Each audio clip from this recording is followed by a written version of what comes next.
आपण अयोध्येतली थेट दृश्य बघतोय। पंतप्रधान नरेंद्र मोदी यांचा रोड शो सुरू झालेला आहे। ते काही वेळापूर्वीच म्हणजे अर्ध्या तासापूर्वी ते अयोध्येमध्ये पोहोचले। साकेतला शाळेमध्ये ते गेले आणि साकेत शाळेपासून राम मंदिरापर्यंत त्यांचा अप्रतिम भव्य दिव्य असा रोड शो सुरू झालाय। आज खरं तर अप्रतिम याकरता शब्द वापरला कारण आज राम मंदिर पूर्ण झालंय याचा एक पुरावा म्हणून किंवा ते पूर्ण झाल्याची साक्ष म्हणून ध्वज उभारला जाणार आहे, ध्वज फडकवला जाणार आहे, भगवा ध्वज फडकवला जाणार आहे। आमचे प्रतिनिधी प्रशांत लीला रामदास यांच्याशी बोलूया। प्रशांत, साकेत पासून राम मंदिरापर्यंत पंतप्रधान नरेंद्र मोदींचा रोड शो सुरू झालेला आहे। बरोबर बरोबर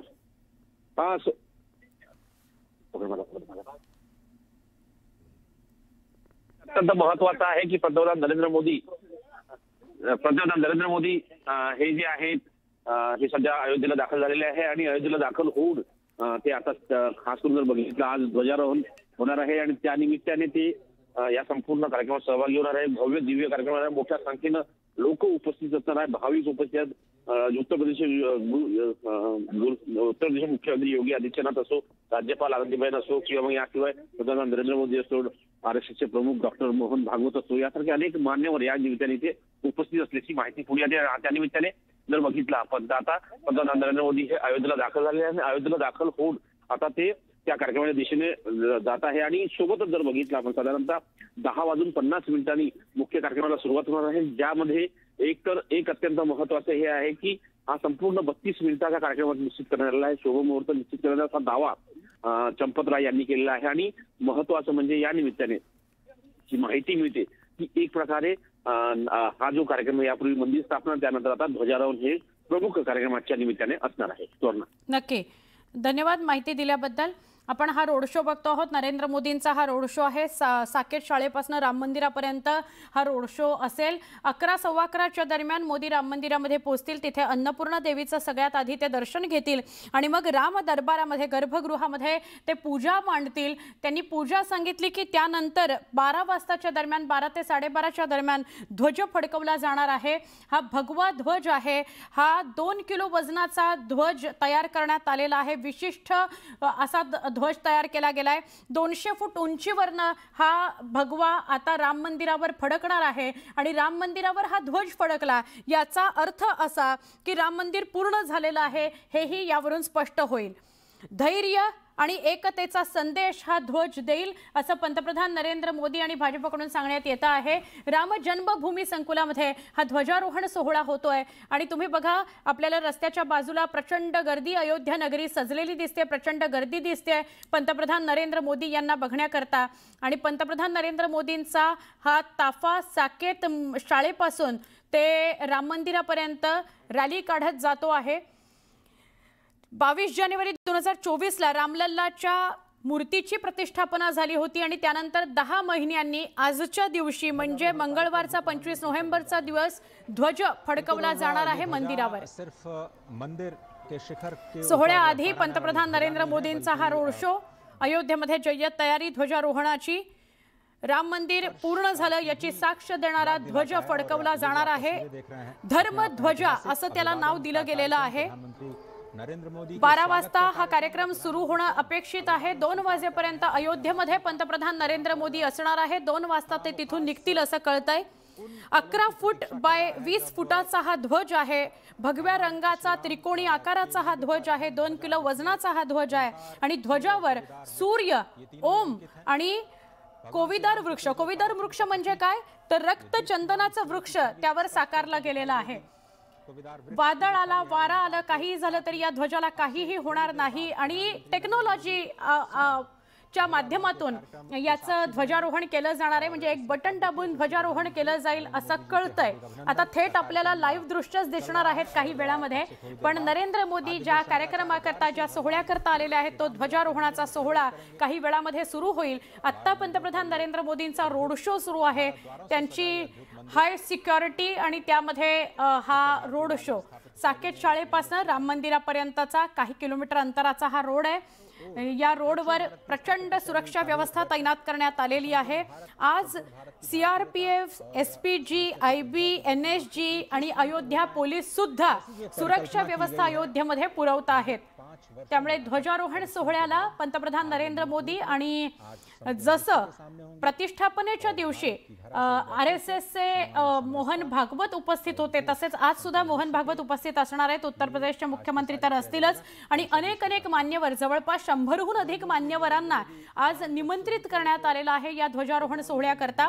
साधारणपणे ध्वजारोहण झालं की काही वेळ मंदिर दर्शनाकरता बंद असणार आहे आणि ज्यांच्याकडे जे VVIP आहेत, ज्यांच्याकडे QR कोडचा पास दिला गेलेला आहे, तो पास ज्यांचा ओके झालेला आहे, मान्य झालेला आहे, त्यांनाच थोड्या वेळानंतर म्हणजे 1-2 वाजल्यानंतर दर्शन मिळेल असं कळतं आहे।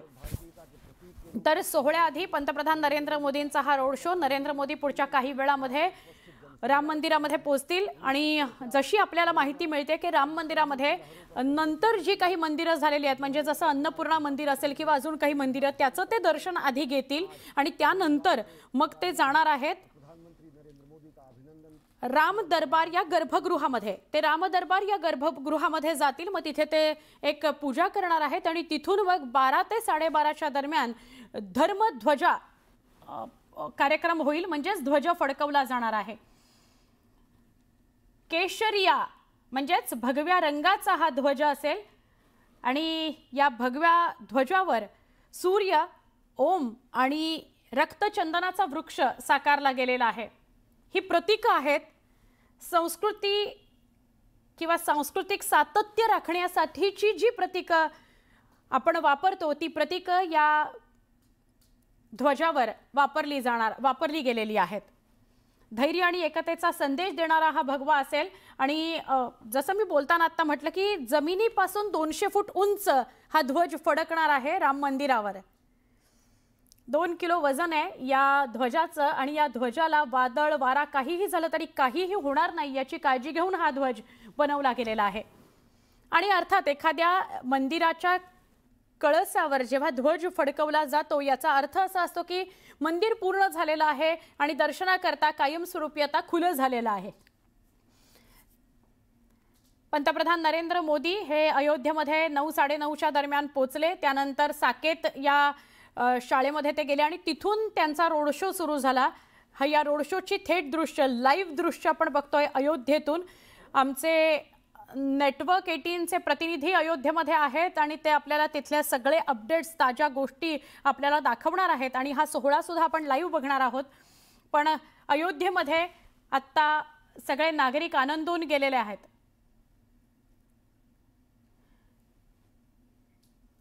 सध्या अयोध्येमध्ये दर्शन सुरू आहे, मात्र जेव्हा पंतप्रधान नरेंद्र मोदींचा कार्यक्रम तिथं होणार आहे आणि त्यांच्या हस्ते जेव्हा राम दरबार गर्भगृहामध्ये पूजा होणार आहे, तेव्हा काही वेळासाठी दर्शन थांबवलं जाईल असं कळतंय आणि मग नंतर कार्यक्रम संपल्यानंतर म्हणजे ध्वजारोहणाचा कार्यक्रम संपल्यानंतर पुन्हा एकदा दर्शन सुरू होईल अशी माहिती मिळते आहे। सध्या तरी दर्शन सुरू असल्याचं कळतंय। अयोध्येमध्ये जय्यत तयारी या ध्वजारोहण सोहळ्याची 22 जानेवारी 2024ला रामलल्लाच्या मूर्तीची प्रतिष्ठापना झाली आणि तेव्हापासून आतापर्यंत हजारो लाखो लोकांनी रामलल्लाचं दर्शन घेतलेलं आहे। सगळे आनंदून गेलेले आहेत की रामलल्लाचं दर्शन घेता आलं। अयोध्या नगरी तर खूपच आनंदून गेलेली आहे। अर्थात निवडणुकांमध्ये जरी चित्र विरोधाचं अयोध्येतलं बघायला मिळालं भाजप आणि NDA करता, तरी देखील आत्ता ध्वजारोहणाच्या कार्यक्रमामध्ये आपण बघतोय मोदींच्या हस्ते हे ध्वजारोहण होतं आहे आणि त्यांचा रोड शो आत्ता अयोध्येत साकेत शाळेपासून ते राम मंदिरापर्यंत आत्ता सुरू आहे।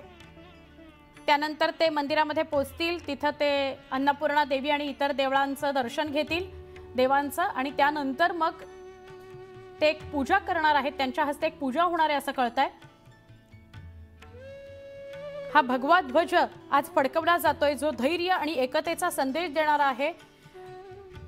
राम जन्मभूमीमध्ये राम मंदिराच्या कळसावर हा ध्वज फडकवला जाईल आणि कळसावर हा ध्वज फडकला याचा अर्थ असा की राम मंदिर आता पूर्णपणे दर्शनाकरता सुरू झालेलं आहे। म्हणजे पूर्णत्व ज्याला आपण म्हणतो, मंदिराचं पूर्णत्व ते झालेलं आहे। कारण आपल्या सगळ्यांना कल्पना आहे की रामलल्लाची प्रतिष्ठापना जरी झालेली असली तरी वरचा जो मंदिराचा भाग होता तो पूर्ण व्हायचा होता, अजून काही मंदिरं होती यात अंतर्भूत असलेली ती पूर्ण व्हायची होती। ते सगळं आता काम पूर्ण झालेलं आहे असं आपल्याला म्हणता येईल। 11 फूट बाय 20 फुटाचा हा ध्वज आहे। 200 फूट उंचीवर तो लावला फडकणार आहे, म्हणजे जमिनीपासून 200 फूट उंचीवर तो फडकणार आहे आणि त्यावर सूर्य साकारला गेलेला आहे, ओम साकारलं गेलेलं आहे आणि रक्त कांचनाचं वृक्ष साकारलं गेलेलं आहे। डेरेदार असं रक्त कांचनाचं वृक्ष शौर्य, दैवी ऊर्जा आणि सांस्कृतिक सातत्याचं प्रतीक असलेला हा ध्वज असणार आहे। पंतप्रधान नरेंद्र मोदींचा रोड शो सुरू आहे। ते 9:30च्या दरम्यान अयोध्येमध्ये पोहोचले आणि त्यानंतर साकेत शाळेमध्ये त्यांचं आगमन झालं। बारंबार पवन सुत विनती बारंबार, श्री राम जानकी बैठे हैं मेरे सीने में, श्री राम जानकी बैठे हैं मेरे सीने में, श्री राम जानकी बैठे हैं मेरे सीने में, श्री राम जानकी बैठे हैं मेरे सीने में। मैं यही कह रहा था, इस क्षण को मैं नहीं छोड़ना चाहता, इसलिए अपने जीवन को बार बार इसी सरयू के तट पे लाना चाहता हूं और सब कुछ देखना चाहता हूं, छोड़ना एक भी चीज नहीं चाहता। मुझे तो सब याद है, 20 साल से ज्यादा समय हो गया, 2010 का फैसला भी याद।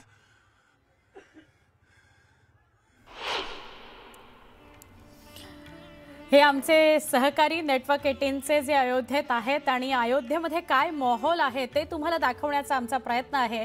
जरी मूर्ती रामलल्लाची असली तरी श्रीराम म्हटल्यावर जानकी आठवतेच आणि तसं गाण्यामधून सुद्धा त्या श्रीरामानंतर येणारी जानकी आणि ते कसे आमच्या हृदयात आहेत हे दाखवणारे सगळे अयोध्येचे नागरिक आपल्याला बघायला मिळतात। याच अयोध्या नगरीमध्ये, रामाच्या नगरीमध्ये पंतप्रधान नरेंद्र मोदी यांचा रोड शो, राम मंदिरामध्ये आज ध्वज फडकवला जाईल। धर्मध्वजा असा सोहळा, धर्मध्वजाचा हा सोहळा, राम जन्मभूमी संकुलात हा ध्वजारोहण सोहळा होणार आहे। जे पंतप्रधान नरेंद्र मोदींना मानतात ते अयोध्या नगरीमध्ये त्यांच्या रोड शोवर पुष्पवृष्टी करता आहेत।